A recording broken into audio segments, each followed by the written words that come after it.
استكمالا للفيديو اللي عملته الصبح. طبعا البورسعيدي اتجدد له 15. إكرامي نزل بالفعل للأستاذ سيد فهمي، وطبعا فتح قطر على البث المباشر. وبكل تأكيد الحكومة بتاعتنا نايمة، حكومة حاتم نايمة عادي جدا، مفيش مشكلة. أنا كنت عملت منتدى بقول كريم بالشهاوي، بس في حد فاضل دخل قال ان كريم بالشهاوي اتنقل. فمهما كان يعني رئيس مباحث دمياط، مهما كان اسمه هو مين انا معرفوش. انت فين البلطجة دي؟ انتوا فين يا حكومة من البلطجة دي؟ يطلع اكرامي بقى يشتم، يطلع اكرامي يسب، ملناش فيه. انتوا فين يا حكومة؟ يعني الكلام ده بيحصل قدام العالم كله. على فكرة سمعتنا في مصر بقت وحشة قوي، يعني سمعة مصر بقت وحشة قوي بجد. فين الحكومة؟ فين الدولة؟ مصر مش قليلة، مصر مش قليلة، مصر كبيرة قوي. حد يقول لي اصل احنا من مصر مليانة والحكومة مشغولة وفي قضايا كتير وفي في إيه يا عم الحاج؟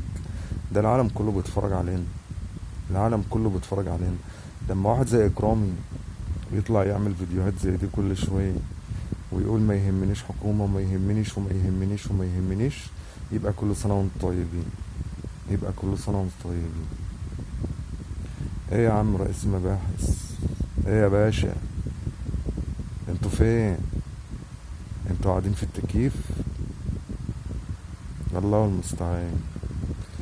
عموما في رب اسمه الكريم، بإذن الله الحق راجع.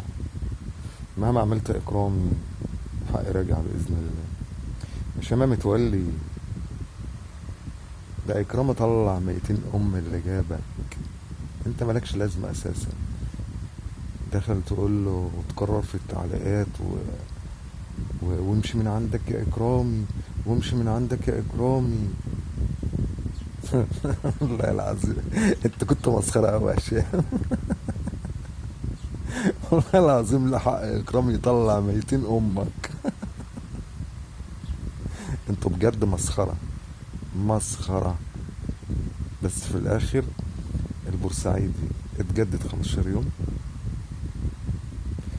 وبإذن الله مش هيتكفل زي ما انتوا عايزين، وهيتحكم عليه ان شاء الله بإذن الله. ده الحق بتاع ربنا، ده الحق بتاع ربنا يعني اللي احنا نعرفه.